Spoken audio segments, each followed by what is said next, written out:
impressive results on a scale that no military power could hope to match. Azimuth, A Historical Perspective, Part 3. An overview of how Aegis was impacted by the rise of Salvation as a competing anti-Xeno force. For now I cannot provide you with my credentials. Suffice to say that I am a man of science, unconnected with modern politics. I am recruiting agents to investigate the work undertaken by Azimuth Biochemicals 200 years ago, which I believe to be of enormous scientific importance. Much has been lost in that time, but our dedication will allow us to rewrite history. This was how the anonymous figure known only as Salvation introduced himself to Pilots Federation members in April 3307. Faceless and voiceless, he remains unseen to the present day. His messages characterized him as a dedicated scientist, one with enormous confidence in achieving his goal to destroy the Thargoids and save all of humanity. It was clear that Salvation possessed detailed knowledge about Azimuth Biochemicals, without which the Hesperus would not have been discovered. He began recruiting independent pilots to undertake missions via the intermediary of Taurus Mining Ventures, a corporation based in the remote T-Tauri system. After locating the Proteus in June 3307, Salvation claimed exclusive rights to exploit the ancient Guardian Thargoid battleground on Trapezium Sector UXC-121A. This was contested by Aegis, but their initiative to gather Guardian artifacts from the site was eclipsed by Taurus Mining Ventures' campaign. In a short time, Salvation successfully emerged as a rival to Aegis, claiming that the Tri-Superpower Agency could not be trusted. This was reinforced after the tragic loss of the Alexandria megaship. Due to its cargo of Guardian artifacts, Thargoids had relentlessly pursued the megaship before it vanished in hyperspace. An independent inquiry into the disaster ordered Aegis's operations to be suspended, leaving an absence that Salvation was keen to exploit. In September 3000... Shields offline. Silent running. Salvation warned of an impending Thargoid Thermal signature restored. attack in the Khonsar system, apparently detected by his version of Eagle Eye. Flight assist off. Aegis and local factions dismissed this as highly unlikely, but nevertheless Thargoid vessels did swarm into the system. Salvation again reached out to pilots and asked them to transport vital equipment from a Taurus Mining Ventures megaship to Khonsar for a prototype weapon that he was constructing. Incoming mission-critical message. A counter-initiative took place by commanders who distrusted Salvation or supported Aegis, illustrating that each now had their supporters among the galactic community. 4 days later, the Thargoid invasion force unexpectedly vanished from Khonsar. Most withdrew into hyperspace, but crashed alien vessels remained on some planetary bodies. Salvation revealed he had developed an anti-Xeno superweapon, capable of eliminating the Thargoid presence from an entire star system. I have achieved what Aegis could not, an effective deterrent against the alien threat. The nature of this incredible new weapon remained unclear, but evidence of Guardian technology later found in Khonsar raised a disturbing possibility. Did Salvation really detect the approaching Thargoid fleet, or did he deliberately attract the Thargoids to Khonsar by stockpiling huge quantities of Guardian artifacts, as happened on the Alexandria, in order to test his prototype superweapon? As a Vox Galactica report put it, time will tell if Salvation's ambition to replace Aegis is a noble goal, or if we are replacing the devil we know with a darker demon. Azimuth, A Historical Perspective, Part 4. A look at the rivalry between Aegis and Salvation during the escalating war against the Thargoids. Salvation's success in purging the Thargoid presence from the Khonsar system had many repercussions, not least from the aliens themselves. Several inhabited nebulas were suddenly overrun with Thargoid vessels, leading some to believe they were reacting aggressively to the Guardian-based nature of the anti-Xeno superweapon. Aegis's hands were tied by the ongoing public inquiry, but its chief military liaison Admiral Aidan Tanner was convinced that the superweapon was designed to attract Thargoids as well as repel them. Claiming that evidence for this could be found at Hind Mine in the T-Tauri system, he commanded the megaship Musashi to launch an assault. This was a battle that Taurus Mining Ventures won with much support from independent pilots, showing how much faith was now placed in Salvation. Tanner was court-martialed, and the captured Musashi became the flagship of Salvation's growing forces. Commodore Morag Halloran, formerly of the Alliance Defense Force, took command and became his military coordinator. By December 3307, the Alliance, Empire and Federation had officially acknowledged that Salvation possessed the technology required to defeat the Thargoids. This assumption was then put to the test when the Delphi, Maya and Merib systems suffered simultaneous full-scale invasions. Once again the Thargoids were routed following the detonation of 3 newly constructed superweapons, repeating Salvation's success at Cornsar. His triumphant proclamations now verged on the messianic "I urge the peoples of the galaxy to unite behind my crusade. Aegis is finished. I am the only remaining defense for humanity. I am Salvation." By this point, public opinion towards Salvation was generally positive.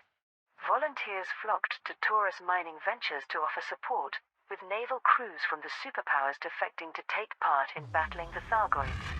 Secondment to Salvation's forces soon became officially authorized, showing an increasing acceptance of the anonymous scientists' methods and results. January 3308 saw a number of developments. Admiral Tanner's court-martial was interrupted by a statement from the renowned scientist Ram Tah, confirming the non-human origins of Salvation's superweapon. Ram Tah theorized that it was based on a Guardian device found by Azimuth biochemicals scientists at the Proteus site, which generated an electromagnetic pulse to disrupt the Thargoids' biomechanical vessels.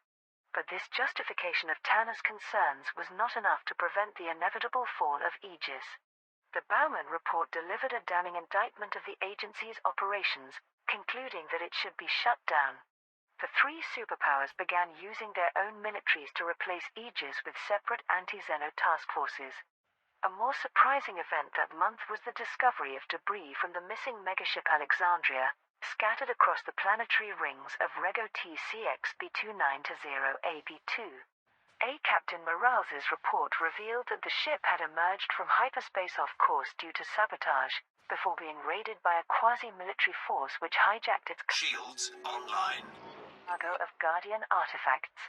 The surviving crew's attempt to restart the damaged hyperdrive was the cause of the Alexandria's destruction.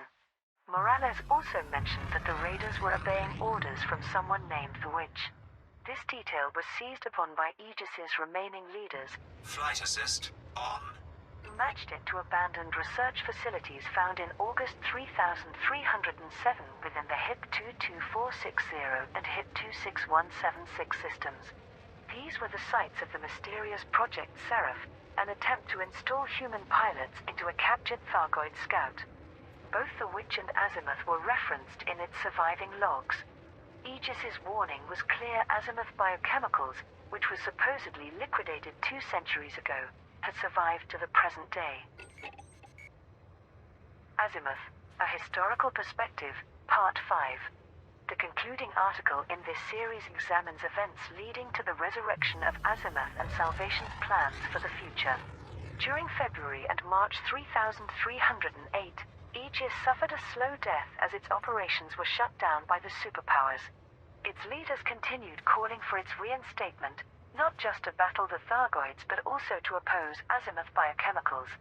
They claimed that this sinister corporation was still performing unlicensed xenological research and was responsible for thousands of deaths. Meanwhile, the number of Thargoid incursions was increasing, perhaps in response to Salvation's Guardian-based superweapon. This culminated in a simultaneous invasion of the Didio, Novas and Sosong systems in April 3308. These were major population centers for the Alliance, Empire and Federation respectively, with over 10 billion lives at risk. Salvation and the superpower militaries responded in concert. Allied, Imperial and Federal capital ships were deployed to coordinate system defenses, and also host the construction of 3 new superweapons. Interviews with the admirals in charge of the anti-Xeno task forces provided an insight into how much they now relied on Salvation. The superweapons were successfully detonated in all 3 systems, but this time there were no wreckages left behind. It was unclear if these particular weapons were less effective, or if the Thargoids had anticipated their use and retreated before their vessels could be disrupted. This was nevertheless hailed as another victory for Salvation. He announced that he was working on the next generation of the devices, which would deliver a truly overwhelming strike against the Thargoid species. Increased amounts of personnel, supplies and equipment were provided to Taurus Mining Ventures to hasten development of the superweapon. In May 3308 came a shocking revelation. Professor Albert Tesreau, former head of research at Aegis, received a tip-off leading to an abandoned outpost in the DG Canum Venaticorum system. This turned out to be a previously undiscovered base for INRA, the Intergalactic Naval Reserve Arm, which was formed to combat the Thargoids during the 32nd and 33rd centuries. The base provided evidence that INRA had contracted Azimuth biochemicals to aid development of the mycoid virus. This was a highly controversial bioweapon used in 3151 to infect the aliens' mothership, and which helped bring about the end of the First Thargoid War. Logs recorded by Dr. Caleb Wycherley, the corporation's vice president of research, explained how he gained the nickname the Witch after being half-blinded by a live Thargoid specimen. He then vowed that under his guidance, Azimuth would devote itself to the destruction of the Thargoids. If I must be humanity's salvation, then so be it. The former leaders of Aegis claimed that this verified their theory Salvation and the Witch were the same person, and Azimuth had been operating in the shadows for decades. Professor Tesreau later revealed that the tip-off came from Subject D2, the only survivor of the Project Seraph experiments to create a human test pilot for Thargoid ships. Some believed Aegis had fabricated these logs, since Dr. Wycherley would now be over 200 years old. But although Salvation did not overtly confirm his true identity, Aegis's suspicions were validated when Taurus Mining Ventures rebranded itself as Azimuth Biotech. Salvation described how Azimuth's research division had survived as an independent organization under his control, focused exclusively on Thargoid research and preparing for interspecies conflict. There was a public outcry that the man claiming to be humanity's savior was also responsible for the mycoid bioweapon, Project Seraph, the attack on the Alexandria, and other illegal or unethical activities. And yet there was little reaction from the Alliance, Empire or Federation, whose militaries were now fully committed to working with Salvation to defeat the Thargoids. In the past week, there have been signs that Azimuth Biotech is mobilizing its forces and preparing for a large-scale operation of some kind. This may well tie in with Salvation's promise to unveil a more powerful type of anti-Xeno superweapon. We may soon learn if Azimuth can repeat history and deliver the decisive blow to end to the Second Thargoid War. Azimuth, A Historical Perspective, Part 1. Beginning a multi-part overview of historical events.